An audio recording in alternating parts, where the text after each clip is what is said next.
Since the discovery and commercial production of oil commenced, Ghana has so far received a little over $5 billion oil revenue, which has supported infrastructure development in the country. Civil society organizations like the Africa Center for Energy Policy (ACEP) have been advocating for prudent and sustainable investment of oil revenues so as to avoid the oil curse as experienced by some oil-producing countries in the continent.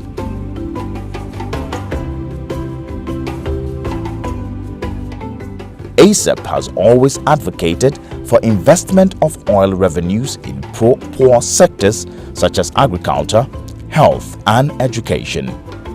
Fortunately, the various governments have heeded the policy recommendation of ACEP and regularly included these poor areas in the list of sectors to benefit from oil revenues as indicated by the Petroleum Revenue Management Law 2011 Act 815.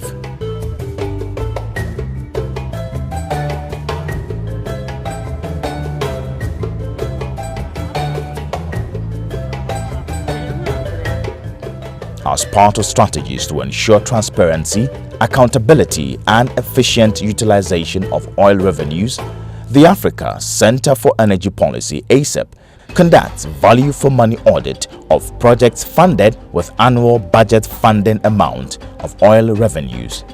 This involves going to beneficiary communities and project locations with video journalists to observe, interact with community members, youth, women, traditional authorities to collect their views and concerns about oil-funded projects.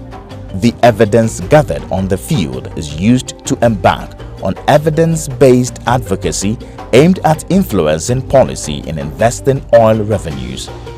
Consequently, ACEP conducted VFM analysis of 3 oil-funded projects in 2017 to 2018 implementation year. The projects monitored included Zakbalsi Irrigation Dam Project in the northern region of Ghana, which received about 1,755,726 Ghana cedis.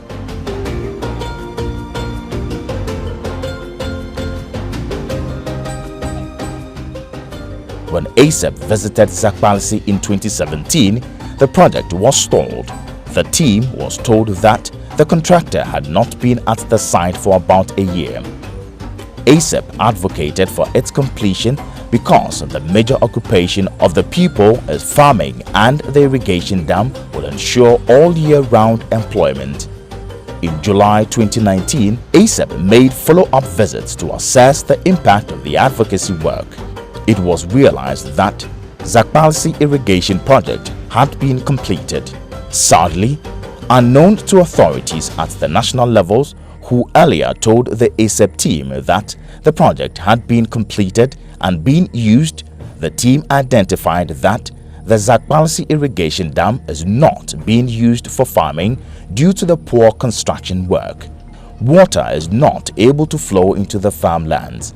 Few farmers are able to use buckets to fetch water from the dam to water their farmlands.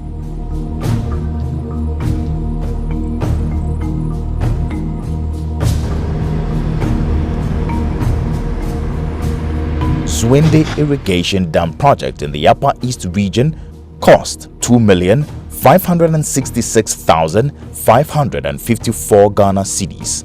The people in Zwinde told the ACEP team that due to conflict ownership of the project, it has been underutilized. The Zwinde Irrigation Dam has not also been handed over to the community since its completion over 2 years ago. Hence, management of the dam is not effective. The zeal with which they wanted the thing, and when the thing came and it is bringing these problems, they've reported some problems, our canals being broken, then people and the Galamsey are doing dig and wash and certain things are getting spoiled. But because of the apathy, the way the other people are disturbing, that zeal that they had initially is dead. And so some of the problems that are reported, the way they would have a reason to actually solve those issues or attack them they are not giving that much attention. And this edifice is likely to, gradually take a bad shape.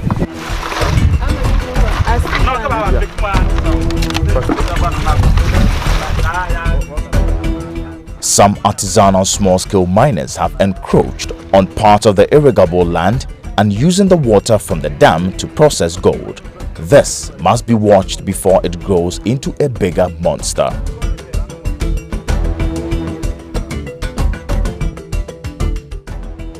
A rehabilitation of fishing laboratory at Tema in the Greater Accra region used 46,804 and 44 Ghana cedis. The Fisheries Commission told the team that, contrary to report of the Ministry of Finance to the effect that Fisheries Laboratory had been funded by oil revenues, the laboratory was rehabilitated by donor fund and not oil revenues. Meanwhile, oil money was paid with payment certificate numbers indicated. More investigations need to be conducted to ensure grassroots engagement and participation in achieving transparency and accountability in the utilization of oil money and ensure sustainable project implementation. ACEP screened the concerns of beneficiary communities to policymakers at the Ghana Irrigation Development Authority, GIDA. The policymakers responded to the issues raised and shared plans to address them. Some people are just holding the titles, but they are not working. Some people just want others to come and then tell them or show them how to even use the facility crop and do things. But if you go elsewhere, there are many irrigation facilities that are being managed by farmers, and that is why we are saying the WUA system is in place for the farmer managed schemes. There are a few schemes, and these are major ones that we have staff there who are managing them.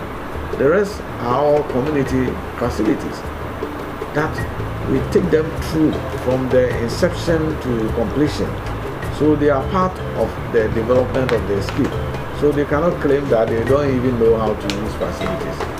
They know, except that sometimes people refuse to do what they are supposed to do, and some other times to these conflicts, because of the conflict over land or the ownership, the name, people are struggling over this, and then they all leave it to rot, which is not the case. I hope that the district chief executive will be able to address this ownership issue, so that we can have the scheme run. We are always telling the farmers to pay the irrigation service charge so that they can use it to do some basic maintenance work, whilst we try to see if we get some funding. So that is a major problem that we encounter on our program, on our schemes. The farmers claim they are poor, and some of them, if you go to the north, they say that the facilities were put there to alleviate poverty, and saying they are poor, and we are asking them to pay for the service we are rendering. So it's like, well, you give us the to alleviate poverty, you don't have money even to contribute for the maintenance. So the system comes back to us, and virtually there is no money. The farm, we are doing a demarcation on the catchment area now. I mean, where we have the reservoir, we are giving them that they shouldn't farm closer to the dam. So we have a buffer zone of 60 meters that we want them to maintain. Now they will not farm to that place. We have got the district assembly involved, and then the chiefs and the communities. So it's an activity which is going on now. So we want them to also cooperate with us. If you farm in the catchment, the visitation, when you raise it, to wash the silt into the reservoir. So these are things that there is a joint thing. The community should be able to help the management of the dam. It's not only IDA people, because the dam belongs to you. You are benefiting from the dam. So don't expect you to farm there. Then when there's a problem, you come and complain that Gida is not helping to get a thing decision. We really have problem with money. So it's if you have a facility, we should try to manage it. The community, so they give us the land, and then the project is developed on it. Okay. So the community is the community's responsibility to protect the facility. and then the area. Dida will not come back. Like this is maybe for most of us, this is our first time seeing that they've run there to do galamsey on it. They have to make sure that they keep the place. They have to make sure that they manage the facility. It's for them, and that is how they were, oriented before the infrastructure was put there. So it's really a pity, and I think maybe because of land litigations and issues, somebody decides that, oh, my plot is in there, so I'll give it out to Galamsey to mine. And that is the negative aspect of this type of interventions.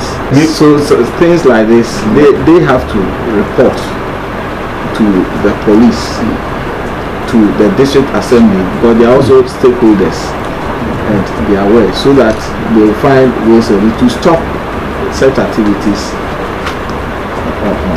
on it. Maybe with your next activities, you should add a form of sensitization after you've done the money audit, because to appreciate the value of the funds that we are using. If we should use something like ZM, it's been done, completed, the people are using it. Then in about 5 to 10 years, we take the oil money again to go and rehabilitate or do minor maintenance. Then there wouldn't be value for money for the oil fund, because that fund could have been used for another community to also have an impact on that community. So as part of your audit system, maybe you should also sensitize the community to maintain the facility that the oil fund has provided for. The responses from the policymakers are sent down at the communities and screened for them to hear at first hand what the policymakers have said about their concerns. This process motivates communities to share more experiences with CSOs because they believe their concerns will reach appropriate authorities. Two communities, we have what we call youth associations. So we always meet together and then we'll go there in the night. Mostly it's the night that they use to do the activity called the galamsey.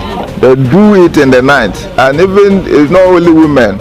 Sometimes the women also follow the men to the site in the night. So what we do is that we gather and then we'll go there first. Then we will hide ourselves and be waiting for them to come. When they come, we chase them away and then seize their materials that they are using to do the activity. On the issue of handing over, I want to state and to put it on record that I cannot remember of any handing over. In fact, if there was a handing over, I'm not sure the problem that we are having with our sister community Kadima would have been an issue. It wouldn't have been an issue, because definitely they would have come to call a community to hand over this project to. And so they have not done that. In fact, after the project, we were told by the irrigation unit that we had to get water users association, even though it wasn't handed over, but we knew we had to use the water to work because there was a garden, or there's a garden, and therefore there's nothing we can do without using it to work. It is also evidence-based and gives integrity to the process and policy recommendations made therein.